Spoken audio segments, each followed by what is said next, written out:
Sa panahon ngayon, ang kabataan ang pag-asa ng bayan. Sila ang magbibigay buhay sa ating kinabukasan. Ngunit paano nila ito gagawin? Sa pamamagitan ng wika, ang makapangyarihang sandata ang magbibigay sa kanila ng tinig. Ang wika ay hindi lamang isang komunikasyon. Ito ang nagsisilbing tulay sa ating mga puso at isipan. Nang dahil sa wika, nagkakaisa tayo bilang isang bansa. Ang wika ng kabataan ay tunay na tinig ng kinabukasan.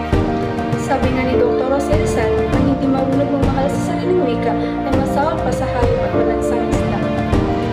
Sa huli, ang wika ng kabataan at ang kanilang tinig ay may malaking impluwensya sa paghubog ng kinabukasan ng bayan.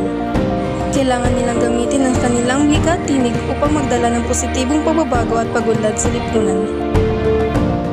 Gamitin natin ito upang mabigyan ng inspirasyon, magpalaganap ng pag-asa at magtayo ng isang mas magandang bukas para sa lahat. Sa huli, maraming salamat sa inyo lahat.